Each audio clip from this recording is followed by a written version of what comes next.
Podcast 2021. I am your host, Kent, and during this particular panel, I'm going to be talking a little bit about Pacific Rim the Black. Within the last 24 hours, I went through all 7 episodes of this series on Netflix, by the way. If you haven't caught it, I would highly recommend you do so. And I wanted to just kind of give my own thoughts and opinions on this brand new anime that came out back in March. And before we continue, anybody who has listened or watched us over the last however many years, almost 11, well, 11 years now at this point, knows that everything that we discuss in terms of movies and shows will be spoiled. And I feel like that you can't talk about a movie or show unless you talk about the finer details. And so if you haven't seen the series and you don't want to be spoiled, I wouldn't recommend watching this until you have done so, because I will be talking about some spoiler moments over the course of this panel. So I have no idea exactly where to begin, because this is, a series, a 7-episode series. I guess maybe the first thing I could talk about is the fact that this 7-episode story arc does begin at some point after the Kaiju Uprising, the events of what is Pacific Rim Uprising. How much further into the future? My understanding is it's not necessarily known. If I had to guess, and maybe I missed something, but if I had to guess, it's possible that this maybe took place within a few months or so after the events of Pacific Rim Uprising. And then after some of the events within the first episode, it moves forward 5 years. And so the whole premise of at least these first 7 episodes is based around our 2 main characters, Taylor and Haley. And when we first meet them in episode 1, they are small children. Taylor's probably 7, 8 years old. Haley's probably about 3, 4 years old. And their parents are Jaeger pilots. And they fight off a few kaiju. They kind of remind me of a cephalopod type of kaiju. They're pretty cool. We actually see, I think, 4 or 5 of them over the course of these 7 episodes.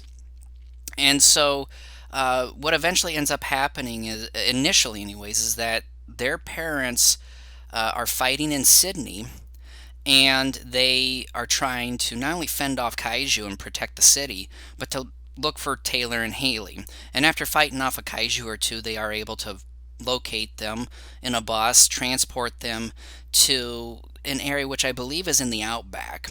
And it's in an area to what is called Shadow Basin. It was a former, Jaeger headquarters, or headquarters for the Pan-Pacific Defense Corps that disappeared after the events of Sydney at the beginning of this episode.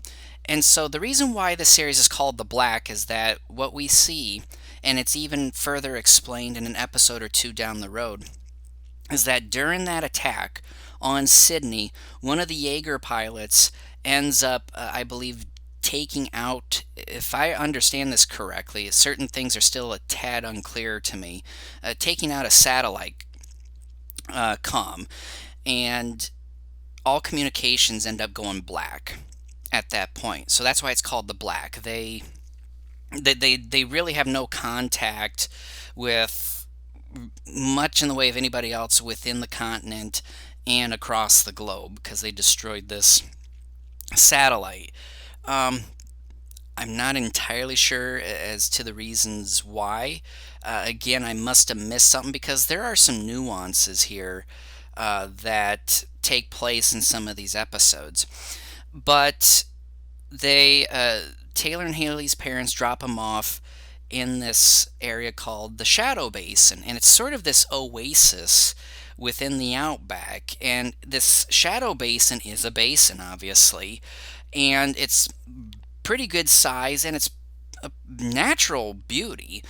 There's some rocks that kind of go across the top. There's a waterfall. There's plenty of water in this basin. They're able to grow crops, etc. And then their parents say, look, we have to try to go find help because there are no communications. We have to go in our Jaeger to go try to find help, and we'll be back. And you fast forward 5 years, it's become pretty obvious that the parents probably got killed by a kaiju somewhere.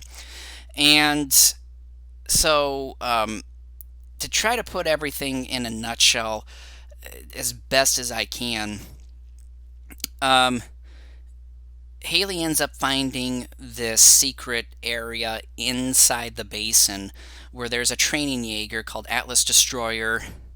Her and her reluctant brother Taylor end up activating this thing. That it brings about a big bulking kaiju called Copperhead, and they're not able to defeat it because, again, it's a training Jaeger. There are no actual weapons on the Jaeger, so they got to figure out ways of hand-to-hand combating it.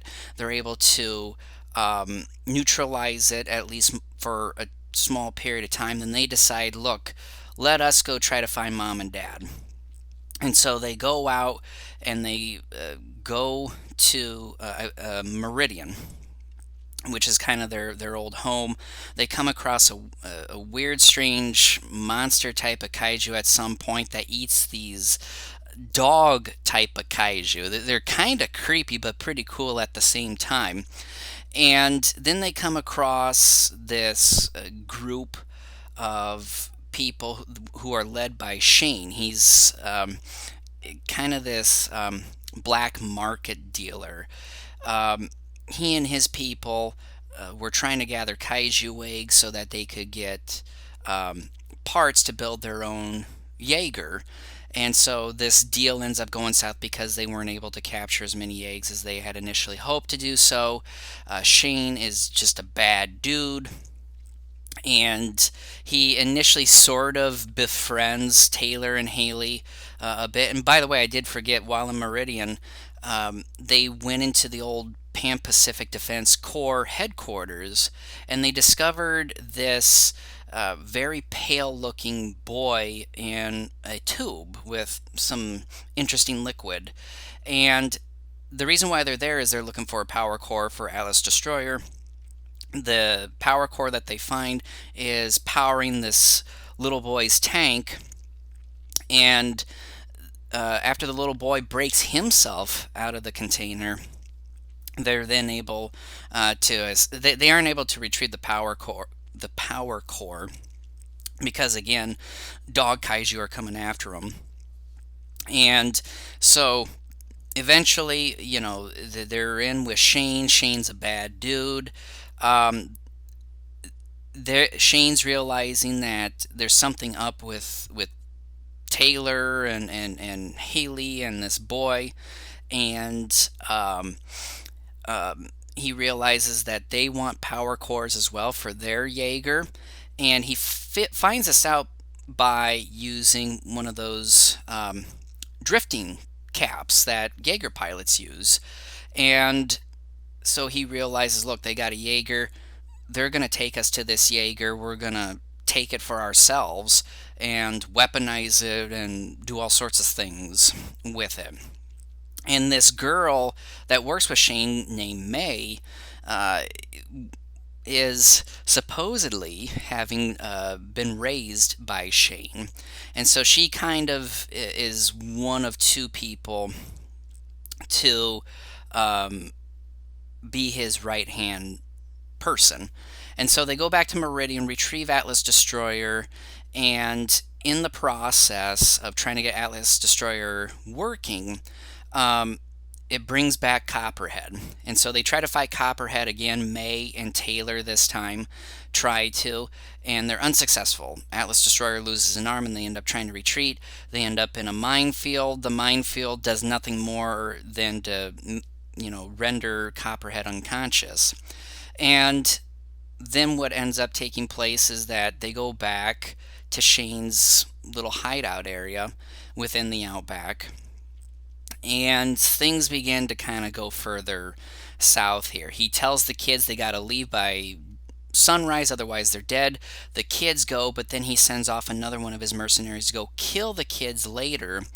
Um, that mercenary goes and finds them, but then as he's getting ready to kill the three kids, or I guess Taylor and Haley are technically like young adults now. Um, May comes in and actually shoots this other mercenary in the head. Um, Haley and the little boy are taken hostage by Shane, obviously, and then Taylor goes back with May to try to get Atlas Destroyer working so that they can get out. May realizes that Shane's a bad dude. She doesn't really want to be with him, but feels like for her own good, she needs to kind of hang around and all that. Eventually, Shane gets wind of this. Taylor is able to single drift within the Jaeger. He's able to use sort of the ghost of Hercules Hansen, who was in the first Pacific Rim movie. He breaks out his sister and the boy, and then they escape, and they take May with them. Eventually, they find this place where they're able to rest. Shane then has a walkie-talkie that he uses to communicate with May. There's a scientist that came with them, a young scientist that helped them kind of put Atlas Destroyer back together. This young scientist ends up taking the walkie-talkie. Shane says, "Give May a message for me," and the walkie-talkie blows up and it blows this guy's head off, and it just has May all worked up. And uh, so she kind of goes, she buries him, she goes off into the woods. Then Taylor and Haley end up losing this boy. He walks off, and as he walks off, there are two drifts, or excuse me, not two drifts, two rifts happening where kaiju are potentially coming through. They end up getting an Atlas Destroyer, go find Boy, and find that a kaiju coming out of one of these rifts. They fight the kaiju, and what ends up happening is this machine monster type of Jaeger comes in, destroys the kaiju that comes out of the rift, and then it picks up the little boy. It starts drifting with him, and then it scans Haley while they're both in the Jaeger, and they realize that this Jaeger named Apex was one of those Jaegers that was infected by the kaiju brains from Uprising. And it was the strongest, most powerful one. It was the only one that escaped and survived the assault. It's a creepy yet awesome looking creature, if you want to call it that, even though it is part Jaeger.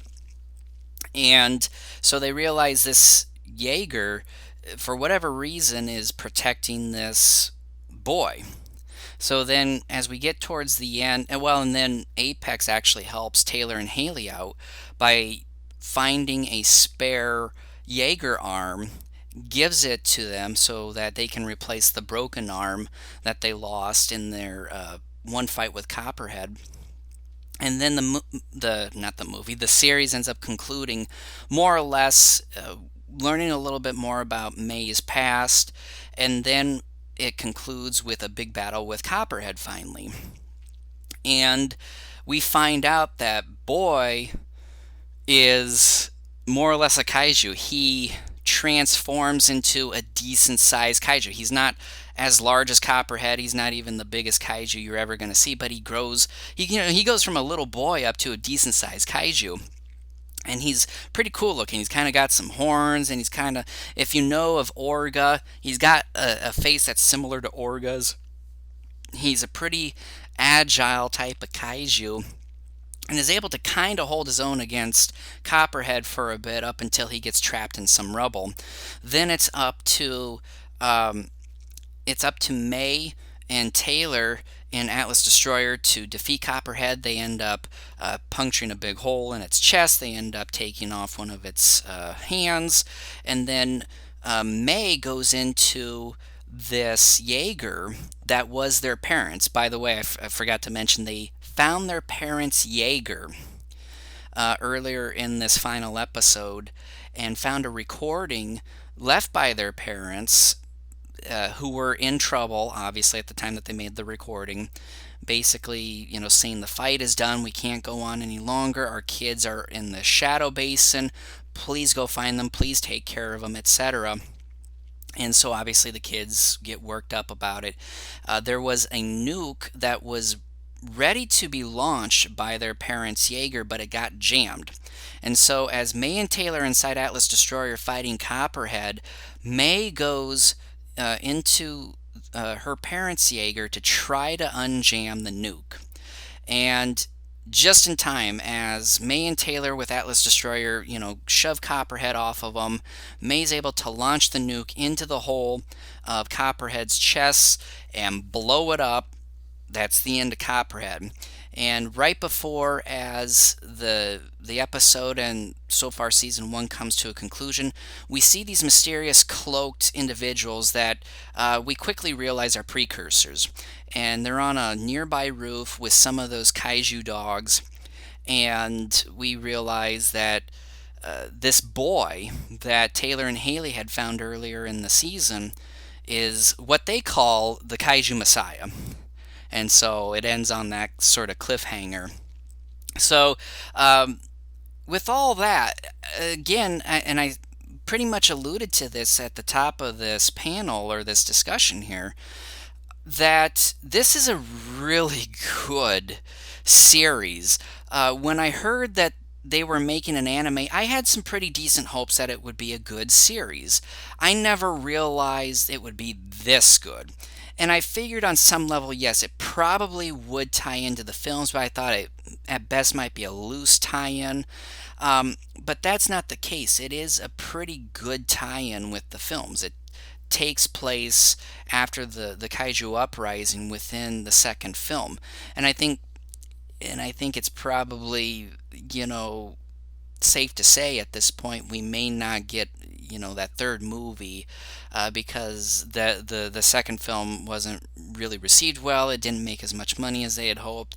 So I think in a way, sort of like Godzilla the series was a continuation of that universe, what we're getting here with Pacific Rim the Black is a continuation of the Pacific Rim story, because we're just not going to get some sort of definitive conclusion to that, most likely. I mean, nothing is official, but I'm willing to bet we're not going to see something like that at least anytime soon.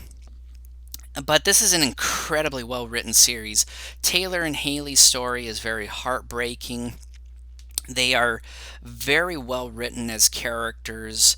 Um, it is a series that, at least during this first season, you don't see a ton of kaiju.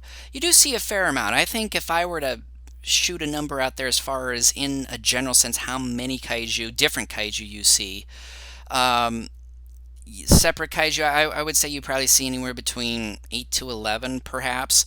However, you only see, I think, 3 different types of kaiju, and I'm not counting the kaiju dogs either, because they're not large. They are maybe about the size of a medium-sized man, I guess.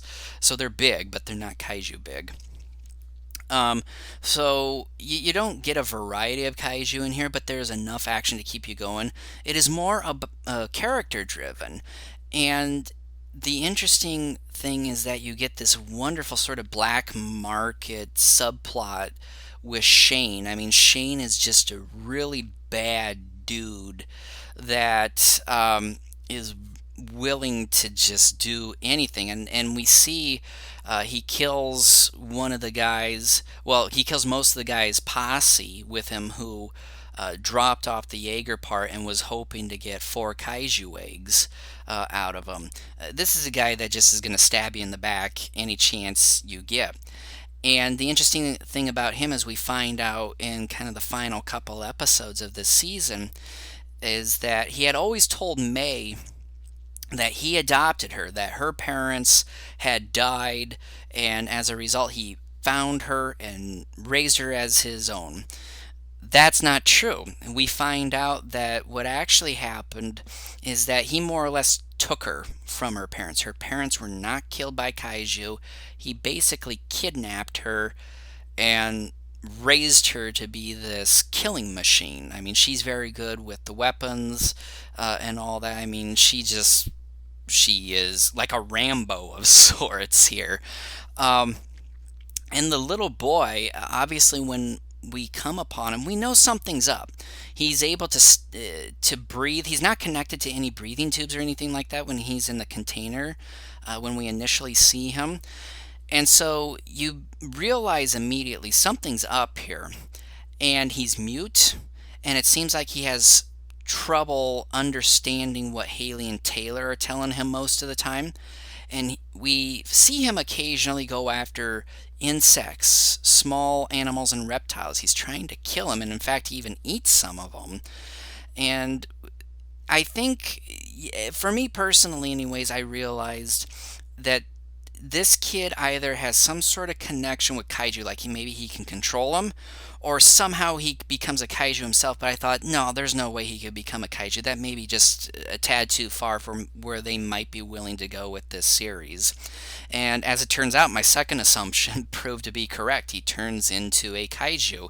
But not only that, he's some sort of kaiju messiah.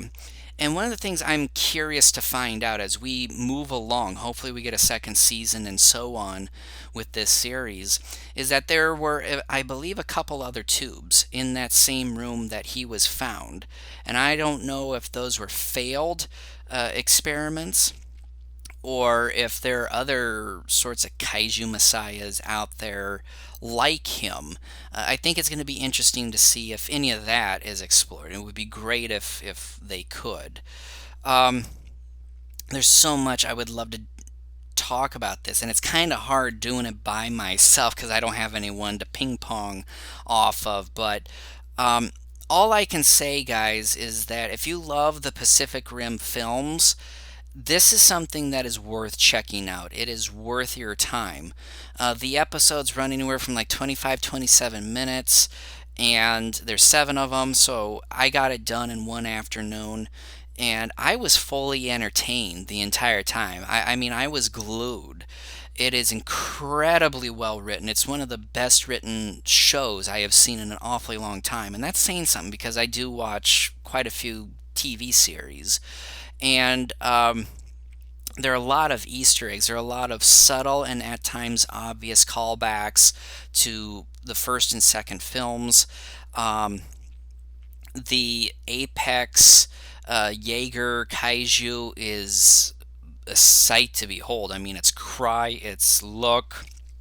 This is a kaiju that I'm really hoping to see more of as we move forward in this series. And yeah, I just can't say enough good things about this series. Again, I just can't say enough. It is very well written, and it's definitely worth your time. If you love Pacific Rim, this is worth it. I think some people may be turned off by the fact that there isn't a ton of kaiju action, that you don't get as much of a variety of kaiju here. But I want people to understand that this is sort of the start of hopefully a pretty decent ongoing series. And you have to start somewhere. You got to start building the world. You got to build up characters and kind of their initial journey to get to where they need to be, to where you can then enjoy a lot of your action sequences. And so I want people to understand that for some of you, this could be a little bit of a slow burn, but I would recommend staying with it. This is still a pretty entertaining series. There's still a fair amount of action. A lot of it is human to human action, but you do get the occasional kaiju action in there as well. But it's so worth it, and it leaves you on a wonderful cliffhanger that leaves you wanting more and has you asking all sorts of questions as far as where could this thing go, what is going on here, what can we expect moving forward with this. It's a joy, and I love it an awful lot. This is going to be a series with just the first season I'm going to go back and revisit multiple times between now and whenever we may get a second season. So it's very well written. I can't highly recommend it enough. Go check it out. Pacific Rim the Black, playing on Netflix. With that, I want to thank you for watching this little review and discussion with me on Pacific Rim the Black. I hope you continue to enjoy the rest of Daikaiju Fest 2021, and we will see you guys here in a couple weeks during our regularly scheduled programming. Take care, everybody.